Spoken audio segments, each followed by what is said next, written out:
Ονομάζομαι Γιάννος Τελειανού, καταγωγή από τους γονείς μου από το χωριό Σικόπετρα. Όμως λόγω ότι ο πατέρας μου ήταν ιερέας, εμείς γεννηθήκαμε στην Κιθρέα, κατεχόμενο χωριό της Κιθρέας και ζήσαμε την προσφυγιά από πρώτο χέρι. Κατά δεύτερο λόγο, δηλώνω πάντα Σικοπετρίτης, άρα είμαι το τελευταίο χωριό της επαρχίας Λεμεσού και είναι με καμάρι μου το λέω, διότι να δηλώνεις κάποιος την καταγωγή του είναι σπουδαίο. Όπως και την εθνότητα, κάποιος πρέπει να δηλώνει τη φυλή του και την πίστη του και διάφορα άλλα πράγματα. Από τα νεανικά μου χρόνια ήμουν πολιτικοποιημένο άτομο, ασχολήθηκα στη φοιτητική παράταξη Αγώνας, αλλά πέρα από το να ανήκει σε κάποια παράταξη, πάντα είχα έννοια και ανησυχία για το τι συνέβαινε παγκοσμίως. Δεν ξέρω αυτό είναι έμφυτο ή αν είναι κάποιο γονίδιο, αλλά σίγουρα έπαιξε ρόλο ότι η ανάμειξη μου στα φοιτητικά χρόνια ζώντας στην Ελλάδα, με ανήσυχα μυαλά τότε της εποχής, με έκανα να νιώσω ότι σε αυτήν τη ζωή που ήρθαμε, δεν αρκεί μόνο να ζήσεις και να φύγεις, αλλά φεύγοντας να ξέρεις ότι έκανες το χρέος σου έναντι της ανθρωπότητας και ότι ωφέλεσαι στο κατολίγον που μπορεί να κάνει ένας άνθρωπος μετά από εντολή του Θεού στο αγαπάτε αλλήλους. Η ΕΔΕΚ, ο λόγος που με συγκίνησε από τα νεανικά χρόνια, είναι για τον λόγο ότι μέσα στο μυαλό μου ιδεολογικά τοποθέτησα αυτόν το κόμμα, ότι είναι πρώτα ένα πατριωτικό κόμμα και μετά ένα σοσιαλιστικό κόμμα. Ζώντας την εισβολή κατοχή, όπως είπα και πριν, ως πρόσφυγας και ζώντας πραγματικά την προσφυγιά, όπως και πολλοί άλλος κόσμος, ήθελα έναν κόμμα που πραγματικά να δίνει αγώνες για αυτήν την πατρίδα.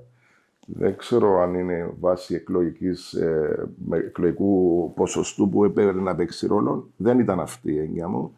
Η έννοια μου ήταν αν έλεγε σωστά πράγματα η ΕΔΕΚ.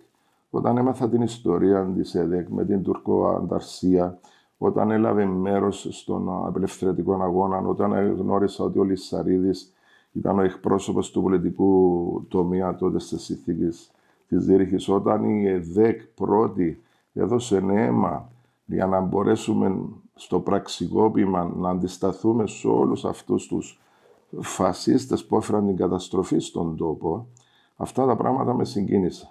Να αναφέρω μετά πιο ύστερα το σχέδιο Ανάν, που κάποιος πάλι ο γιατρός προνόησε ότι κάποιοι θα το φέρουν και πρέπει να είμαστε έτοιμοι, εμείς οι νέοι τότε, ακούγοντας το, ότι να είμαστε έτοιμοι να απορρίψουμε οποιαδήποτε διχαστικά πράγματα που θα έφερναν το λαό σε περισσότερη ρήξη. Είτε με τους Τουρκοκύπρους είτε με οποιοδήποτε άλλο λαό.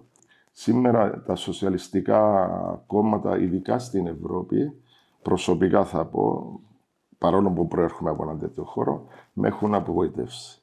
Διότι όταν υπάρχει ένα συγγενικό κόμμα, σοσιαλιστικό κόμμα, στην Κύπρο, που έχουμε θέμα εισβολής και κατοχής, το δηλώνουμε ευθαρσώς. Αν αυτά τα κόμματα σοσιαλιστικά ζητούν να βάζουμε κυρώσεις στη Ρωσία για τα θέματα της Ουκρανίας, αλλά ταυτόχρονα να μην γίνεται τίποτα που υπάρχει έδαφος της Ευρωπαϊκής Ενώσεως υποκατοχή, δεν μπορώ να είμαι και τόσο αισιόδοξος ως προς το τι ρόλο παίζουν τα σοσιαλιστικά κόμματα. Όμως, αν το πάρω από την πλευρά της ιδεολογίας, όσον αφορά τα κοινωνικά θέματα, ναι, χαίρομαι που είμαι σοσιαλιστής, για τον λόγο δεν μπορώ να φανταστώ ένα σύγχρονο κοσμικό κράτος χωρίς σοσιαλιστικό κόμμα μέσα, για τον λόγο ότι ο σοσιαλιστής είναι ανθρωποκεντρικό σύστημα που να υπηρετεί τον άνθρωπο και όχι το αντίθετο, ο άνθρωπος να υπηρετεί το σύστημα και τους αριθμούς να ευημερούν οι λίγοι κλπ. Αυτό είναι που με έκανε να γίνω σοσιαλιστής. Αυτό το θέμα, επειδή ασχολούμαι με το εμπόριο, είμαι διευθυντής σε 2 πολυεθνικές εταιρείες που μέρα νύχτα συζητώντας και με τους εταίρους μας, τους συνεργάτες μας, σε τι τους ωφελεί όλη αυτή η ανάπτυξη, πράγματι έχει φέρει τρομακτικά βήματα πρόοδους, οικονομικά κυρίως, έχουν δώσει ανάσες στον τόπο και ειδικά στη Λέμεσο, Αλλά δεν μπορώ να παραβλέψω από την άλλη ότι όλη αυτή η ανάπτυξη έγινε κάπως άναρχα, εντάξει, και θεωρώ πρώτα-πρώτα και ως όψη, διότι είναι σημαντικό η όψη, να βλέπεις ξαφνικά να φυτρώνουν σαν μανιτάρια κάτι πολυόροφα και να μην είναι ένας ωραίος πίνακας, θα το λέγα, όπως ήταν παλιά η Λεμεσός, αλλά ταυτόχρονα το τι προβλήματα δημιουργεί. Κυκλοφοριακό, φοβάσαι να κατεβείς προς τον παραλιακό, να πάει να απολαύσει ο μέσος Λεμεσανός τον μπάνιο του, διότι δηλαδή θα πάω να φάω μια ώρα μες στην κίνηση, λέω με το Κυπριακά, εξήκωσουμε να πάω και θάλασσα. Αν το πάρουμε από την πλευρά ότι όλη αυτή η ανάπτυξη γινόταν που να έχει όφελος έναντι των Κυπρίων πολιτών, διότι πάντα σε κάθε τόπο, όταν υπάρχει ανάπτυξη, πρέπει να βλέπουμε και το όφελος που έχουν οι Κύπροι. Άρα, εκτός από τις δουλειές και κάποια οικονομικά ωφέλη που είχε, εγώ δεν είδα κανέναν όφελος του αντίο. Εκτοξεύτηκαν οι τιμές των ενοικίων, η αγορά ακινήτου είναι όνειρο θερινυχτός, ζούμε σε εξπερικά σενάρια. Άρα, με λίγα λόγια, θεωρώ ως πολύ κακό τη λεγόμενη ανάπτυξη. Δεν έγινε με σχέδιο και θεωρώ ότι πλέον δεν μπορεί να σωθεί. Και εκείνο που μπορεί να σωθεί είναι άλλα στεγαστικά σχέδια, ειδικά για τους νέους, τα οποία θα τα πούμε μετά νομίζω. Εγώ θα συμφωνήσω απόλυτα με τους πολίτες. Όσον και να ακούγεται να δηλώνει ένας υποψήφιος βουλευτής ενός παραδοσιακού κόμματος. Βεβαίως και καλά κάνουνε. Αλλήμον να μην είναι θυμωμένοι. Οι πολίτες είναι ο πυρήνας της δημοκρατίας. Δεν είναι τα κόμματα. Τα κόμματα λειτουργούν ως αυτά τα οποία θα εξυπηρετούν τον πολίτη. Οι πολίτες δικαίως φωνάζουν για όλα αυτά τα οποία συμβαίνουν. Διαφθορά, οικονομία, εκποιήσεις. Να μην τα όλος ο κόσμος τα ξέρει. Έχουμε ξεχάσει να ακούμε τον πολίτη. Και δεν βγάζω ούτε το κόμμα μου απ' έξω. Δυστυχώς έγιναν λάθη. Και το να γίνεται παραδοχή, τότε έχεις και την ευκαιρία να σου ξαναδώσει ο κόσμος την ευκαιρία να ξαναπάρεις την ευκαιρία σου και να πεις μπορώ να κάνω κάτι καλύτερο. Ο λόγος που κατεβαίνω, πιστεύω ότι υπάρχει μια πλειάδα ικανών υποψηφίων στην ΕΔΕΚ, ειδικά στη Λεμεσό, που πιστεύουμε σε ένα κοινό όραμα. Να ξαναγεννήσουμε την ΕΔΕΚ. Δεν φοβάμαι το λέω. Να το πω ξανά. Να ξαναγεννήσουμε την ΕΔΕΚ. Να ξαναβρούμε τι ήταν η ΕΔΕΚ για τον κόσμο. Ξέρετε, εμείς είμαστε οι άνθρωποι του πούνιου, της γροθιάς. Στο σήμα μας υπάρχει τα σιτηρά και οι δέσμοι. Ο πρωτογενής τομέας που ήταν οι γεωργοί, κάναμε ένα μπέλια και είπαμε τους 5 ευκάρτετα για να τους δώσουμε επιδοτήσεις. Εμείς για οτιδήποτε αδικήτων αυτός ο κόσμος παλιά, η ΕΔΕΚ δια πούνιο απέναντι σε όλους αυτούς και λένε τους, ξέρετε, να με αδικήσετε τον αγρότη, αδικήσετε την εργατιά και θα με βρείτε αντιμέτωπο. Το ίδιο, αυτός ο πούνιος και στην εισβολή που έγινε κατοχή, σπάζει τα δεσμά και είμαστε ενάντια στην κατοχή. Άρα πιστεύω ότι αν η ΕΔΕΚ μετά τις εκλογές οδηγηθεί σε ένα ιδεολογικό, καταστατικό συνέδριο, θα είναι ό,τι καλύτερο για να ξαναμπούν νέοι άνθρωποι με πραγματικές ανησυχίες και ειλικρίνεια να ξαναβρούμε τον εαυτό μας.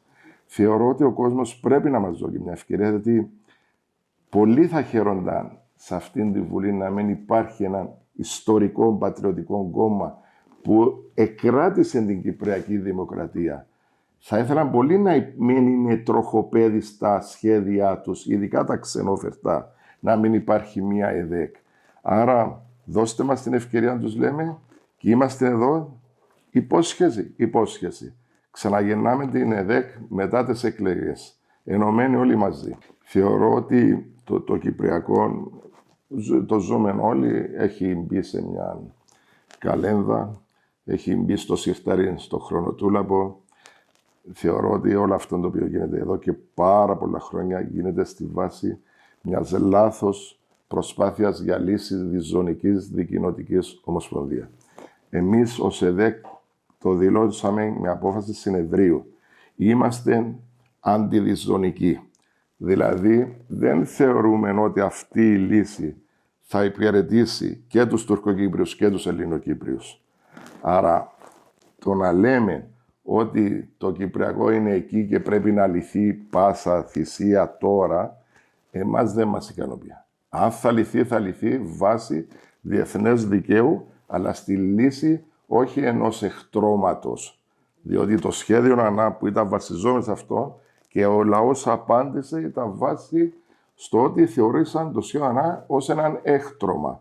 Δεν ήταν κάτι το οποίο θα ωφελούσε τις δύο κοινότητες. Άρα, τι μπορούμε να πούμε σήμερα όσον αφορά την Ευρώπη και πώς μπορεί να βοηθήσει. Θεωρώ ότι οι συγκυρίες και γενικά το τι συμβαίνει των τελευταίων καιρών στην περιφέρεια μας είναι ότι πρέπει να αρπάξουμε αυτή την ευκαιρία και να πούμε ότι εδώ υπάρχει μια αδικία που πρέπει να αποκατασταθεί. Υπάρχουν όλες αυτές οι μεταπτώσεις στην εξωτερική μας πολιτική. Πρέπει να γίνουμε λίγο πιο σταθεροί, πράγμα που κάνει η Τουρκία. Πρέπει να υπάρχει έναν εθνικό συμβούλιο και μια εθνική γεωστρατηγική πολιτική, όποιος και να είναι πρόεδρος, όποιος και να είναι, που να είναι βασιζόμενοι στο διεθνές δίκαιο και στο δίκαιο του λαού. Άρα πρέπει να καθορίζεται, ανεξαρτήτως ποιος είναι πρόεδρος, να υπάρχει μια πάγια πολιτική και να λυθεί το Κυπριακό όπως το αξίζει. Ωραία. Επειδή ζούμε και μια καθημερινότητα η οποία δυστυχώς και ζώντας μέσα από το εμπόριο, υπάρχει μια προσπάθεια φτωχοποίησης παγκοσμίως. Δεν είναι κάτι που αφορά μόνο την Κύπρο. Θεωρώ ότι το επόμενο διάστημα τα πράγματα θα χειροτερεύσουν και το λέω με λύπη μου.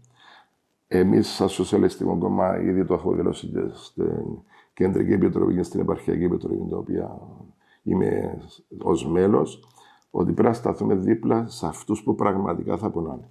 Πρώτο, εκποίησεις. Άμεσα. Είμαστε το μοναδικό κόμμα που πρώτον έθεσε θέμα να μην γίνονται εκποίησεις. Είμαστε ομάδες που πηγαίναμε, σταματούσαμε εκποίησεις, άδικες εκποίησεις. Μητέρες με παιδιά να θέλουν να τους ξεσπιτώσουν. Και επειδή δεν αρχίσαν να μας βρίσκαν μπροστά τους, αυτό που λέγαμε ο πούνιος απέναντι στα μούτρα τους, καταφύγα στις ηλεκτρονικές εκποίησεις για να μην δικαιούμαστε. Εμείς θεωρούμε ότι αυτό το πρόσχημα που πολλά κόμματα τώρα λόγω εκλογών νοιαστήκαν να σταματήσουν προσωρινά εκποίησεις, αλλά ξέρουμε πολύ καλά μετά τις εκλογές θα επανέλθω. Εμείς κάθετα καλούμε τον κόσμο να συστρατευτούμε, να δυναμώσουμε από όλους τους χώρους, όχι μόνο η ΕΔΕΚ, από όλους τους χώρους όλα τα υγιή στοιχεία ενάντια στις εκποίησεις. Αυτό είναι το πρώτο. Είναι πολύ σημαντικό και σοβαρό. Δεν γίνεται να πουλούνται σε ξένα φαντς δάνεια στο 5-10% και δεν έμπαιναν διαπραγμάτευση με τον δανειολήπτη. Δεύτερο, ζούμε Λεμεσό. Αν θα είμαι βουλευτής, θα είμαι βουλευτής Λεμεσού. Άρα με νομοθετήματα, διότι αυτό είναι ο σκοπός της Βουλής, είναι το δεύτερο θέμα είναι το στεγαστικό. Ξέρετε, ο άνθρωπος έχει φτιαχτεί από τον Θεό για να είναι χαρούμενος. Αυτή τη στιγμή όταν βλέπεις νέα ζευγάρια, είμαστε όλοι γονείς, βλέπεις νέα ζευγάρια να ζουν στα βοηθητικά ή στα δωματιάκια των παππούδων και των γιαγιάδων και να φοβούνται να κάνουν ένα παιδί.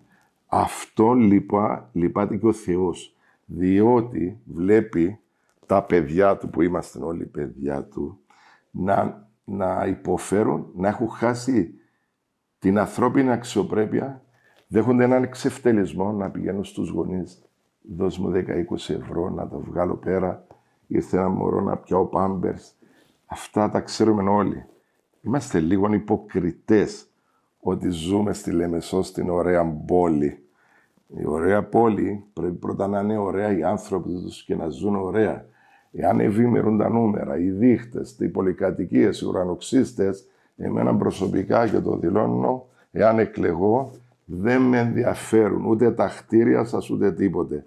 Πώς θα εξασφαλίσω στέγη για τους νέους ειδικά ανθρώπους. Πώς μπορεί να γίνει? Άμεσα, σε όλα μας έχει δείξει η ιστορία, οι κυβερνήσεις με πολιτικές αποφάσεις μέσα από τη Βουλή να δοθούν, να χτιστούν άμεσα είτε πολυκατοικίες ή να δοθούν γη, πραγματικές βοήθειες. Όχι αυτά τα οποία λέμε, ξέρετε, σας δίνουμε, έχουμε σχέδιο, πηγαίνετε στην τράπεζα, λέει η τράπεζα για να σου δώσω δάνειο πρέπει να έχεις προκαταβολή το 30%. Δηλαδή ένας μπορεί να χτίσει ένα δάνειο των 300.000, λέω τώρα, διότι οι τιμές εκτοξευθήκα. Είναι σαν να του λες του νέου ζευγαριού, ήδη κρατάς 100.000. Μα ή υπάρχει δούλευμα ή πάλι ξαναφέρουμε το Σέξπιρ μπροστά μας ότι ζούμε σε έναν κόσμο που κανένας δεν παίζει κανένα ρόλο και δεν καταλαβαίνει κανένας. Εδώ είναι η υποκρισία. Κανένας δεν κρατά 100.000. Κανένας δεν μπορεί να χτίσει σπίτι. Κανένας. Πρέπει να πέσει αυτόν το παραμύθι ότι οι αριθμοί ευημερούν, αλλά ταυτόχρονα οι άνθρωποι δυστυχούν. Αυτό είναι το δεύτερο σημείο. Το τρίτο, επειδή εγώ υπήρξα από τα νεανικά μου χρόνια μέλος του Οργανισμού Νεολαίας, το τρίτο πράγμα, θα πούμε μια μεγάλη αλήθεια, αφορά την νεολαία. Από όλες τις πόλεις, η Λεμεσός απεδειγμένα έχει το περισσότερο πρόβλημα στα ναρκωτικά. Η Λεμεσός είναι η πρώτη πόλη που πάρα πολλοί νέοι έχουν καταδικαστεί και βρίσκονται στις φυλακές. Σίγουρα είναι μια παραλιακή πόλη που είναι ο τουρισμός, έρχονται διάφοροι από διάφορα κράτη, γίνεται ένα πράγμα αυτό, αλλά νομίζω έχουμε ξεφύγει. Ποιο είναι το κίνητρο να δώσεις σε έναν νέο να μείνει μακριά από τα ναρκωτικά? Το έχω δώσει αθλητισμό. Ποιον αθλητισμό? Που σήμερα όλα είναι ιδιωτικές ακαδημίες και συνέχεια πρέπει πάλι ο γονιός να πληρώνει για να πάει να αθληθεί το παιδί του. Να αθληθεί πού? Στα λεγόμενα φούτσαλ μόνο ποδόσφαιρο. Λες και δεν υπάρχουν όλα αυτά. Είμαι προπονητής ποδοσφαίρου, σας μιλάει, λάτρης ποδοσφαίρου. Η νεολαία όμως, όταν μιλούμε για αθλητισμό, ένα από τα μέρη που πρέπει να ασχολείται η νεολαία δεν είναι μόνο το ποδόσφαιρο και δεν είναι μόνο να πληρώνω. Έχει 1.000 άλλα πράγματα να κάνει. Τυχαία, όπως ανάφερα και πριν, η κόρη μου κάνει χορό. Στα πλαίσια αθλητισμού είναι και ο χορός. Έχει 1.000 πράγματα να κάνει. Ζούμε στην εποχή του AI, τεχνητή νοημοσύνη. Όλοι λέμε, ζούμε στην εποχή των social media. Οι νέοι μας τους λέμε, για να μην μας πατούν και το χρόνο μας, να είμαι λίγο αυστηρός εδώ πέρα με την κοινωνία μας, και στο κομπιούτερ σου ασχολήθου. Σταματήσαμε να ασχολούμαστε μαζί τους και μετά μια μέρα ξυπνάμε και λέμε, έμπλεξε με ναρκωτικά, μα ο γιος μου έκαμε τούτο ή έκανε bullying. Μα ποιος αφιέρωσε χρόνο? Άρα λέω, πρέπει να βρεθούν οι χρόνοι από τους γονείς να ασχολούνται με τα παιδιά τους. Ποιες θα είναι αυτές ποια θα είναι αυτά τα πράγματα τα οποία θα ασχολούνται από κοινού για να έρθουν και κοντά, για να μην είναι ο καθένας πάνω στο κινητό του, διότι όσο προχωρά θα γίνεται χειρότερο αυτό. Για να μην ασχολούμαστε μόνο με την τηλεόραση, γιατί μας λέει το χαζοκούτι, εντάξει, πρέπει να ξαναβρούμε τον ποιοτικό χρόνο ανάμεσα στην νεολαία και στη μέση τάξη. Θεωρώ ότι το λιγότερο που μπορώ να πω, εάν λέμε η νεολαία σήμερα είναι απολυτικ και ψάχνει λύσεις απολυτικ, καλά να μας κάνει, διότι δεν δώσαμε αυτό το οποίο θα μπορούσαμε να δώσουμε. Και αν θέλουμε να είμαστε ειλικρινείς και αν θέλουμε να λέμε σαν εδεκίδες ότι πρέπει κάποιος να μας ψηφίσει, εδώ είναι το μήνυμα, ψηφίστε ΕΔΕΚ με μια υπόσχεση ότι πλέον γυρίζουμε σελίδα και αναγεννάμε το κόμμα που θα νοιαστεί και για τον νέο και για τη μεσαία τάξη και για τους πολίτες.